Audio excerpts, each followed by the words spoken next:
আচ্ছা, আপনি কি কখনো ভেবেছেন পৃথিবীর অধিকাংশ অঞ্চলে ঔপনিবেশিক শাসন প্রতিষ্ঠা করেছিল ব্রিটিশরা, কিন্তু সেই ব্রিটিশদের হটিয়ে কিভাবে পৃথিবীর সুপার পাওয়ার হিসেবে মার্কিনিরা এলো? অর্থাৎ বাণিজ্য করলো ব্রিটিশরা, কিন্তু বিশ্ব ক্ষমতায় মার্কিনিরা কেন এলো? চলুন আজকে আমরা সেই প্রশ্নের উত্তর খুঁজব। আজকের পৃথিবীতে যদি বলা হয় বিশ্বের সবচেয়ে শক্তিশালী দেশ কোনটি, অনেকেই চোখ বন্ধ করে বলবে যুক্তরাষ্ট্র। কিন্তু অদ্ভুত ব্যাপার হচ্ছে যে ব্রিটিশরা একসময় পৃথিবীর প্রায় 1/4 শাসন করত, বাণিজ্যের জালে দুনিয়া জড়িয়ে ফেলেছিল, বিশ্বব্যাপী উপনিবেশ গড়ে তুলেছিল।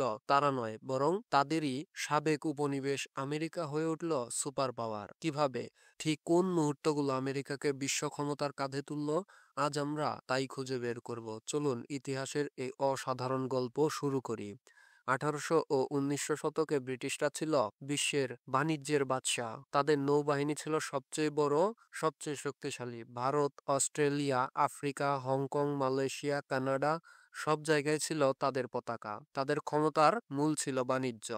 টেক্সটাইল, চা, মশলা, আফিম, যে পণ্য বেচাকেনা হতো সেখানে ছিল ব্রিটিশদের আধিপত্য। কিন্তু এত বড় বাণিজ্য সাম্রাজ্য থাকার পরও বিশ্ব নেতৃত্ব কেন তাদের হাতছাড়া হলো? 1776 সালে যুক্তরাষ্ট্র স্বাধীনতা পেল। একটা নতুন দেশ। না ছিল বড় কোনো সেনাবাহিনী, না ছিল বিশাল বন্দর, না ছিল কোনো শক্তি, তবে ছিল অসীম জমি, প্রচুর প্রাকৃতিক সম্পদ এবং স্বাধীনভাবে ব্যবসা করার সুযোগ। এটাই ছিল আমেরিকার সবচেয়ে বড় অস্ত্র। ব্রিটেন শুরু করেছিল প্রথম শিল্প বিপ্লব, কিন্তু দ্বিতীয় শিল্প বিপ্লব যখন আমেরিকায় আসে তখন সবকিছু বদলে যায়। এ সময় আমেরিকা আবিষ্কার করে ইস্পাতের গণ উৎপাদন, তেল শিল্প, বিদ্যুৎ, টেলিফোন, গাড়ি শিল্প। আমেরিকা খুব দ্রুত শিল্প শক্তিতে পরিণত হয় এবং 1900 সালের আগেই বিশ্বের সবচেয়ে বড় অর্থনীতি হয়ে ওঠে। যেখানে ব্রিটেন উপনিবেশ চালাতো, সেখানে আমেরিকা শিল্প চালাতো। 1914 সালে ইউরোপে যুদ্ধ শুরু হলো। ব্রিটেন যুদ্ধ শুরু করলো, সৈন্য পাঠালো, টাকা খরচ করলো, কিন্তু আমেরিকা প্রথমে একদম নিরপেক্ষ থাকলো। তাহলে লাভ কে করলো?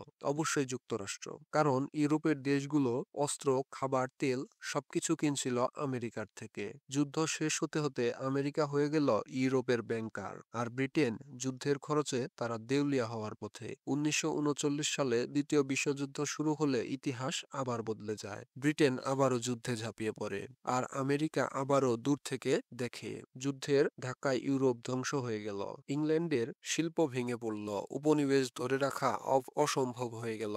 কিন্তু আমেরিকা একটিও যুদ্ধ তাদের ভূমিতে হয়নি, বরং তাদের কারখানাগুলো ফুল গতিতে চলল। ট্যাঙ্ক, প্লেন, জাহাজ, অস্ত্র সবকিছু উৎপাদন করল। 1985 সালের শেষে যুক্তরাষ্ট্র বিশ্বের সবচেয়ে বড় অর্থনীতি, সবচেয়ে শক্তিশালী সেনাবাহিনী, সবচেয়ে আধুনিক প্রযুক্তি, একমাত্র পারমাণবিক অস্ত্র সম্বলিত দেশ হিসেবে আবির্ভূত হলো।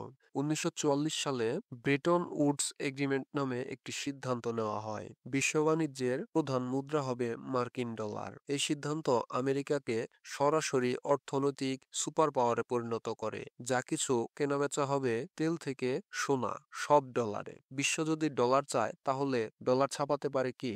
শুধুই আমেরিকা। এটাই ছিল গেম চেঞ্জার। যুদ্ধের পর ব্রিটেন তার উপনিবেশ একের পর এক হারালো। ভারত 1947 সালে স্বাধীন হলো। আফ্রিকার অনেক দেশ মুক্ত হলো। এশিয়াতেও ব্রিটিশদের পতাকা নামলো। ব্রিটেনের অর্থনীতি দুর্বল হয়ে গেল, তাদের বৈশ্বিক ক্ষমতা কমে গেল। অন্যদিকে আমেরিকা হয়ে উঠল নতুন বিশ্ব নেতা। 1945-এর পর শুরু হলো শীতল যুদ্ধ, যুক্তরাষ্ট্র বনাম সোভিয়েত ইউনিয়ন। এই সময় আমেরিকা শুধু সৈন্য নয়, চলচ্চিত্র, প্রযুক্তি, শিক্ষা, ইন্টারনেট সবকিছুর মাধ্যমে পৃথিবী জুড়ে তাদের সংস্কৃতি ছড়িয়ে দেয়। কোকাকোলা, হলিউডস, ম্যাকডোনাল্ড, আইটি সব মিলিয়ে তারা তৈরি করলো আমেরিকান ড্রিম। 1991 সালে সোভিয়েতের পতনের সাথে সাথে আমেরিকা হয়ে গেল একক সুপার পাওয়ার। তাহলে প্রশ্নের উত্তর কি? প্রশ্নের উত্তর হলো, বাণিজ্য করছিল ব্রিটিশরা, কিন্তু বিশ্ব ক্ষমতায় উঠল মার্কিনিরা। কারণ আমেরিকা সঠিক সময়ে সঠিক শিল্প তৈরি করেছে, যুদ্ধগুলোতে লাভ করেছে, ক্ষতি করেনি। ডলারকে বৈশ্বিক মুদ্রায় পরিণত করেছে, প্রযুক্তিতে বিশ্বকে পেছনে ফেলেছে। আর ব্রিটেন যুদ্ধ ও উপনিবেশ হারানোর চাপ সামলাতে পারেনি। আজও যুক্তরাষ্ট্র সুপার পাওয়ার, এবং এই অবস্থানে পৌঁছানোর পেছনে শত বছরের দীর্ঘ ইতিহাস লুকিয়ে আছে।